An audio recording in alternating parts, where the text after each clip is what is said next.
Hi guys and happy Sunday. How are you doing? How is your family? How's everyone? And welcome back. So it's a very beautiful Sunday in the city of Lagos, Nigeria, and the sun is hitting me in all places and I love it. I don't know if I'll shift away from the sun. Yeah, I've tried other angles and it just doesn't seem to work. So I'll stick to this. So in today's video, I'll be talking about the things or questions you need to ask or discuss, or things you need to do before you get married. Yes, there's so many young people on my channel, both people in the 20s or just before their 20s and after their 20s. So a lot of these people are within marriageable age, the age when you start thinking about getting married, and people are talking to you, your parents are telling you this, your friends are telling you this, you're hearing this on social media, you're hearing that. But there are like some core things that we kind of fail to do before even talking about marriage. So this conversation is for people that are either in a serious relationship or you're still single, but it will be useful information for you when you get in a relationship. I want to discuss those things that some of them I did before having the marriage conversation, some I wish I did more thoroughly, or some I didn't do at all, and I wish someone had told me to do these things or take it in consideration or ask these questions. So yeah, let's get right into it. The very first one on my list is medicals. Yes, this may sound cliche, but please do your medical exams, do your medical tests. You need to know your genotype. Yes, if you are AA, you're kind of safe because you can marry an AS person, you can marry any type of person. But I think you want to know if your partner is SS, you would want to know if your partner is AS, and you want to know your own genotype. We all know these things. I'm not going to dwell so much about it. You can do your own research, but whatever you can do in terms of preventing a child to be born with the S genotype, especially a child being born as SS, that will put that child in a disadvantage in terms of being ill, developing so many sicknesses related to that genotype, and just being in pain when you could have done something against it. I know there are so many people that are like, oh my god, love trumps it all, there's so many solutions nowadays, but you need to have money. That's what you need to have money, which is one. But number two, it's something that would test that couple, especially if after like you've tried IVF or you've done other procedures that would like limit the chances of the baby being born SS and the child is still born SS, or you didn't do those other things and you feel like okay, money will be able to take care of it. It's not just about money, it's about the fact that it's going to challenge you as parents emotionally, because you're going to see your child going through so much pain, and sometimes like it's difficult to know what to do, how to go about it, and it pulls a strain on people's marriages. Apart from the genotype, another very important one that they don't sound enough in our ears is the blood group. Yes, I didn't know about this. I actually never like emphasized to know my blood group or my husband's blood group, but I realized when I was pregnant for my baby and they did during my antenatal care, they checked everything, and I realized that I had a negative a rare blood group share. I think instead of, you know, everyone knows O positive, O negative, I had like, I think either A negative, I can't even remember. So you see how I didn't take this thing serious. So I had a blood group that had like a negative this thing on me, and they had to give me an injection so that when your baby is born you wouldn't have a rhesus factor. I'll just write it down, you can do more research on it. So knowing this doesn't mean you not marry that person, but it's just that you go into marriage with knowledge of the fact that okay, if this person has so blood group and my blood group is different in terms of the rhesus factor, do we need to communicate this information to our doctors? What do we need to do? How do we go about it in making sure that we don't have issues in terms of further pregnancies and further babies? So yeah, that's another thing. And then fertility exams. This may sound somehow, but I'm speaking especially to the ladies right now. Find out if that your partner has fertility issues or not. Most of the times when people hear fertility, they think, oh, it's all about the lady. If you have any issues with fertility and that, yes, you will find out your own, but very importantly, find out his own. If your partner is not willing to submit himself to a fertility test, that means there's an issue somewhere. He's either suspecting something or he's aware of something. And imagine how many marriages or how many marriages that ended up in divorce that could have been prevented if they had just known. Because some people are not able to deal with the pressures that come with it. The woman went in unaware, the man actually has infertility issues, they start having pressure from the in-laws on the woman, and then at the end of the day it's just a horrible situation that could have been avoided. if she had known beforehand that he has this infertility issue and she makes the decision of either continuing with the courting and proceeding to marriage, or she makes the decision just to cut off that courting, it really saves a lot of stress and headache. There's so many other things that we need to find out in terms of infectious diseases, STIs, STDs, and all of those. Please just do your full medical checkup. Like, once you are in a serious relationship with this person and you're starting to have conversations that are inclining towards marriage, please ask him if he's comfortable for you guys to go and run some medical tests together. At least he should also be happy that you want to find out like how you are, if you're medically fit, if he's medically fit, and if there's no issue or no one trying to hide one or two things from the other, then it should go on perfectly smoothly. You run your medical test, you get all the information you need to have, and make an informed. The next one, the very important one to me, is about religion, both religion and places of worship. So for example, you have couples where they are Christian. So when they know that, okay, both of them are Christians, most of the times they just feel like, we'll be all right, we'll get married, we'll figure it out. But this has happened to become such an issue in people's relationships. You will see someone that maybe the wife is a Catholic and then the husband is a Protestant or Anglican or Pentecostal, or whichever way you want to break it down, and they feel, well, we're both Christians, we should be all right. When it starts from when people are planning the wedding, this one now starts saying, oh, it's in my church, I want us to do the wedding. Oh, it's in my church, I want us to do the wedding. In some cultures, they allow you to do the wedding in the woman's church. In some cultures, it has to be the man's church. And after that, where will you now be going for your place of worship? So it may sound easy when it's already the same religion, but the same questions have to come up. Just like if someone is Christian, Muslim, or I don't know, Christian Buddhist or Muslim Buddhist, however you want to combine it, you kind of know that you're not in the exact form of worship. Even if you're both Christians, maybe in different denominations, or you're in completely different religious backgrounds. This is a very important conversation to be had, because what is the foundation of your marriage if not God? So you need to know, number one, which religion are we going to be practicing in our household? I'm not making any judgment for households that decide to practice both religions and go about it, but the place of worship is very important.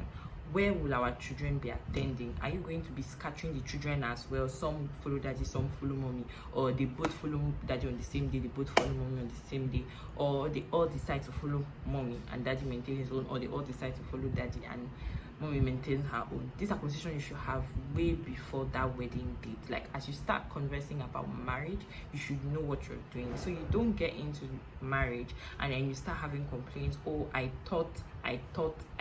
No, don't be thoughting. Actually, no. Where are you guys going to go for your place of worship, and which religion are you guys going to practice? Another important thing is living arrangements. This may sound like, what's there to discuss about living arrangement? Maybe once they get married, the lady will move into the husband's house. Yeah, it may sound very straightforward, but please, this is a conversation you guys need to have. There's some young ladies that are independent already, they have their own place and all of that, and you're thinking of getting married. Let's say both of you, like we're in Lagos now, both of you work in the island, but the lady has an apartment in the island and the guy has an apartment in the mainland. So if you're getting married now, does it mean, okay, you leave this good apartment in the island where both of you actually work to move to the mainland? I don't think that makes sense. There's a need for that conversation. Okay, my lease is supposed to expire maybe in a few months after the marriage, so are we going to maintain this place? Are we looking for a completely different place on the island since it's closer to our place of work? Is it something we can afford? If we cannot afford to maintain these places, how do we go about it? It's a very important conversation. Now let us even say the lady is coming from her parents' house straight and the guy has been living in the mainland. However, both of them still work on the island. I don't want to know where her parents' place was, whether her parents' place was in the mainland or in the island. Sure, they are getting married now. They both work on the island, but the guy's accommodation is on the mainland. Is there going to be a conversation about, once this rent expires, we're planning to move to another space? or should we just move to another space immediately? Are we going to maintain this accommodation? It's a conversation to be had. Now, how do you take care of the payments of that accommodation? It may sound very straightforward, like, oh, is it not the man that takes that responsibility? Please do not assume. Different marriages work differently. There's some people that their marriage is 50-50 and they split everything across. Different people do it differently. Like, you can find a situation where the lady is earning, like, I would say she's proper earning higher than her partner. So does it make sense to put like the higher bill on the one that is earning less, or should it be on the one that is earning more? I don't know what works for you, but you will not know if you don't discuss it. If you wait and you're like, oh, once we get married we'll figure it out, you still have so many opportunities for strain in that first year or first 2 years that are already difficult to adjust to. So please have this conversation. This particular point I'm about to discuss is the main thing that I wish I had done before getting married. It's about having an accountability couple. You need to have this, I would say older couple, but they don't need to be so old like that your generation and their generation cannot even relate. They just need to be like a few years older than you guys in marriage. Like, they may actually be the same age as you or younger than you, but they've been married longer than you. So this couple that has been married longer than you share the same beliefs, you share similar ideologies about life, having them as an accountability group or as mentors. So if you have this older couple, a lot of times there are some little issues that we face in marriage that we feel are so big, because like they're like, how can this person be doing this to me? But if you had this accountability couple that you can discuss it with, maybe you just discuss with the wife or just with the husband or with both of them, it's almost like free therapy, if I could call it that way. These are like people that are going to tell you, oh, this is nothing, like we went through exactly this or worse than this, and this is how we resolved it. You have so many tips on like how to actually do that journey. If you decide for this to be pastors in your church or the imams in your mosque or whatever, that's left to you. But I would suggest that there shouldn't be any form of religious bias in this kind of mentors or accountability couple. These are people that I want you to be as open and honest as possible. So if there's that religious bias, I don't think it will work. So I would recommend, it could be people that attend your church, it could be people that are family friends, or people that you met maybe through work or through friends of friends, however way. But this is a couple that is a very good relationship. They are mature, they've gone through life to an extent, and they can advise you, and like I said, we share similar beliefs and similar ideologies of life. Thank me later. Another important aspect to discuss are gender roles. It may sound like why, what does gender roles have to do? This is 21st century, blah blah blah blah blah. Please don't listen to the internet, don't listen to the streets of Twitter and Instagram, because what people are going through in their lives, like in their actual homes, is completely different from what the internet tells you. Know ahead of time what is your partner's opinion on different gender roles, like who is expected to be cooking, who is expected to be cooking more often. It could even be both of you that cook. You could split it, like, oh, you cook on weekends, I make breakfast in the morning, or I make better breakfast than you and you make better dinner than I do, so you do that, I do this. However you decide to split it, who is going to be doing like laundry, who are going to do the chores, are you going to get a help in the house? Is your partner averse to getting help? Because some men out there, they're like, they don't want to get a help. They want the wife to do everything, and all they have to do is go to work and make money. Whatever works for you, Sha.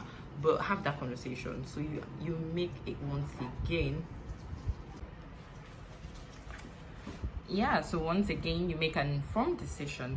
And in the same vein with this one is about career. There's some men that they don't want their wives to work or hold a business. It's important for you guys to discuss that.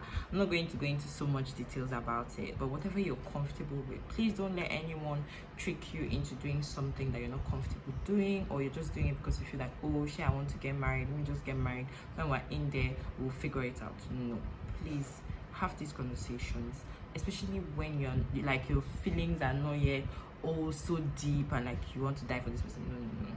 Have this conversation so you can make an informed decision. And last but not the least is about kids. Do you want to have kids? If you do, how many kids do you want to have?